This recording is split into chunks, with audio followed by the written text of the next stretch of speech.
नमस्कार दोस्तों, आप सबका स्वागत है इस नई वीडियो में।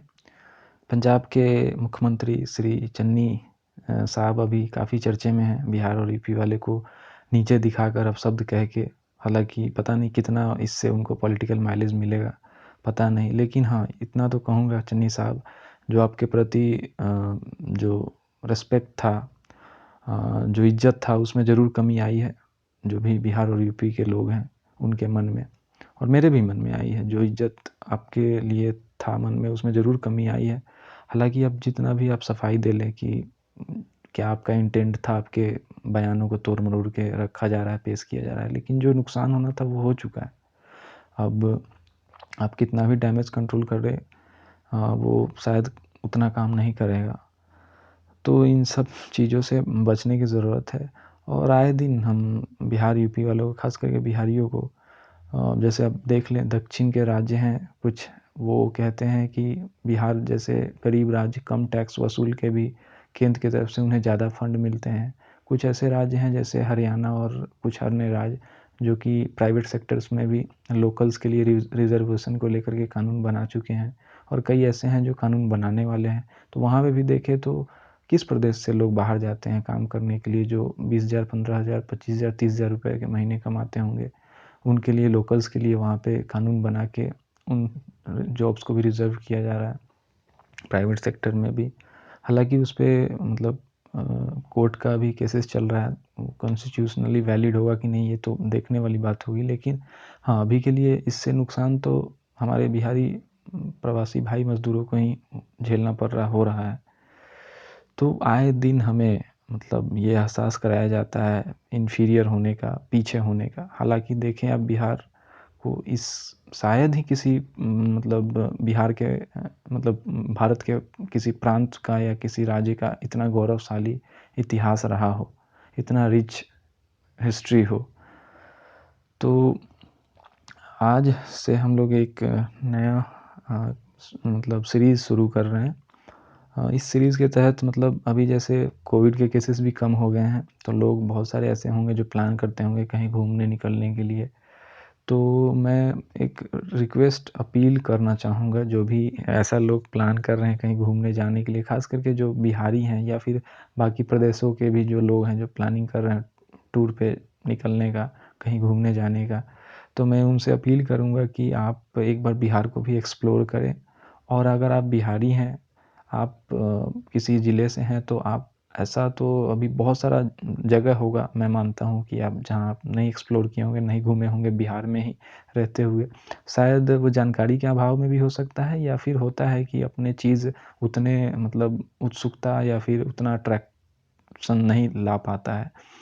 तो उसी चीज़ को ध्यान में रख के मैं एक छोटी-सी कोशिश करने जा रहा हूँ आज से। हालाँकि बिहार के जो भी पर्यटन स्थल हैं वो ज़्यादातर धार्मिक स्थल ही हैं। रिलीजियस टूरिज़्म ही यहाँ पे आप देखने को मिलेगा आपको बिहार में। हालाँकि पिछले कुछ सालों में हमने देखा है कि बाकी जो भी टूरिस्ट स्पॉट्स हैं उसको भी बढ़ावा मिल रहा है। जैसे कि पिछले 1-2 साल में आपने देखा कि राजगीर में ग्लास ब्रिज का मतलब उद्घाटन हुआ। वो एक बड़ा ही अट्रैक्शन का कारण था। या फिर अभी जू सफारी, जो कि राजगीर में ही माननीय मुख्यमंत्री जी ने अभी शायद 1-2 दिन पहले ही वो शुरू किया है। या फिर वाल्मीकि नगर में बोट सफारी का शुरुआत होना हो। तो ये सब कुछ ऐसे रिलीजियस टूरिस्ट स्पॉट्स से अलग हट के भी कुछ प्रयास किए गए हैं जो कि काबिले तारीफ़ हैं।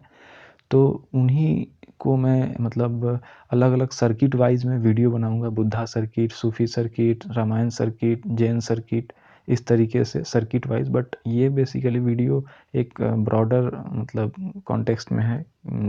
ऊपर-ऊपर से चीज़ों को हम लोग थोड़ा देखेंगे कि कहाँ क्या है, और आने वाले वीडियोज़ में हम बारीकी से अलग-अलग सर्किट वाइज़ भी कुछ चीज़ों कुछ जगहों को रख के हम लोग वीडियो बनाएँगे। तो जैसा कि हम लोग जानते हैं कि विश्व का प्रथम गणतंत्र, जो महाजनपद पीरियड था उस वक़्त, वज्जी एक महाजनपद था जो कि बिहार से ही था, जिसे कहा जाता है कि विश्व का प्रथम गणतंत्र था, जो आज का वैशाली ज़िला का जो एरिया है। तो इतना रिच मतलब इतिहास होने का भी मतलब बिहार को ये चीज़ उसके इतिहास में जुड़ा हुआ है और ये हम सब को मतलब गौरवान्वित करता है। लेकिन चलिए कुछ मतलब अभी समय की ऐसी मार है कि अभी बिहारियों को कई जगह उन्हें शर्मिंदगी होने पे मजबूर किया जा रहा है।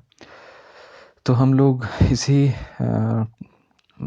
मैग्निफिसेंट बिहार के अंदर देखते हैं क्या क्या चीज़ें कुछ इम्पोर्टेंट है। जैसे महाबोधि टेम्पल, ये तो एक यूनेस्को वर्ल्ड हेरिटेज साइट भी है आज के समय में, जो कि गया में है। फिर से आप 80 फीट बुद्ध स्तूप बोध गया में है, जो कि विश्व शांति स्तूप राजगीर में है। घोड़ा कटोरा, ये भी पिछले कुछ साल पहले ही ये डेवलप हुआ है, ये भी नालंदा ज़िले में ही है, राजगीर में। फिर से अशोका पिलर, जो कि वैशाली में है। नालंदा यूनिवर्सिटी रिंस नालंदा, जल मंदिर पावापुरी। तो ये एक मतलब ओवरऑल है, इसमें आपको जैन सर्किट के भी स्पॉट्स मिलेंगे, बुद्धा सर्किट के भी, रामायण सर्किट के भी, सूफी सर्किट के भी।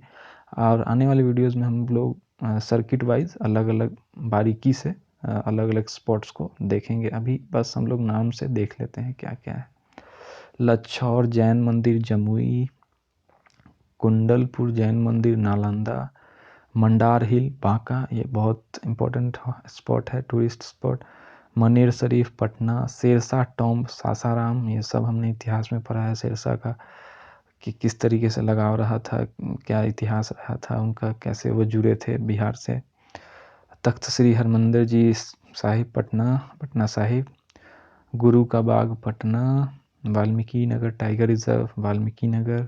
हाँ, कई सारे ऐसे वाटरफॉल भी हैं बिहार में जो कि बहुत फेमस हैं। उनमें से एक ककोलात वाटरफॉल, जो कि नवादा में है, सॉरी, वो बहुत फेमस है। भीम बांध वाइल्ड लाइफ सेंचुरी भी है ये, मुंगेर। धुआं कुंड फॉल्स रोहतास, बुद्धा स्मृति पार्क जो कि पटना में है। Golghar Patna, Vikramshila university rinse Bhagalpur, Punaura Dham Sitamarhi. इसमें ज़्यादातर ऐसे हैं जो मैं खुद नहीं घूमा हूँ, लेकिन हाँ, जब भी मुझे मौका मिलेगा पहले तो मैं इन स्पॉट्स को बिहार में ही एक्सप्लोर करूँगा, तब बाकी प्रदेशों में जो भारत के हैं उन्हें मैं वहाँ जाऊँगा, घूमूँगा। लेकिन बिहार में ही मेरे ऐसे हैं जो जहाँ मैं नहीं गया हूँ, मेरी कोशिश रहेगी कि यहाँ पहले जा कर के इन जगहों को एक्सप्लोर करूँ। तो यही मेरा मतलब मकसद है कि आप लोगों के बीच भी रखूँ एटलीस्ट थोड़ा-सा, अगर आप लोग प्लान कर रहे हो तो वहाँ पे ये चीज़ उस जगह जाने पे मतलब आप लोग को और अट्रैक्ट करे। हलेश्वर स्थान सीतामढ़ी, भितिहरवा आश्रम वेस्ट चंपारण, केसरिया स्तूप ईस्ट चंपारण, गिद्धकूट हिल राजगीर, बराबर केव्स जहानाबाद। इसके नीचे भी कुछ डिस्क्रिप्शन भी दे रखा है, ये मैं नहीं पढ़ रहा हूँ, जब हम लोग अलग अलग वीडियोस बनाएंगे तो उसमें हम लोग देखेंगे। विष्णुपद मंदिर गया, पितरपक्ष जहाँ जो कि मेला लगता है गया में ही है। छठ पूजा हमारा ये तो बिहार का एक आइडेंटिटी है। Sonpur cattle fair, world's one of the largest fair in the world. Madhubani painting, तो ये मतलब इसमें कुछ क्राफ्ट्स के भी चीज़ जुड़े हुए हैं टूरिस्ट स्पॉट्स के अलावे भी, और कुछ खाने के भी जो जीआई टैग्ड हैं और जो जीआई टैग नहीं है वो भी है। खाजा का सिलाव बहुत फेमस है। मधुबनी की पेंटिंग तो वर्ल्ड फेमस है, उस ज़्यादातर लोग परिचित होंगे उससे। तिलकुट एंड अनरसा ऑफ गया, अभी कुछ दिन पहले खिचड़ी बिता है, उसमें तिलकुट काफ़ी लोग शौक से, गया का मशहूर है तिलकुट, वो लोग पसंद करते हैं खाना। बार का लाई, लीची मुजफ्फरपुर का, लिट्टी चोखा, तो ये भी एक आइडेंटिटी सा ही है बिहार का। तो ये कुछ मैं ऊपर से चीज़ें आप लोगों के बीच रखा हूँ, और बाकी बारीकी से वीडियोस आने वाले समय में मैं बनाऊँगा। धन्यवाद।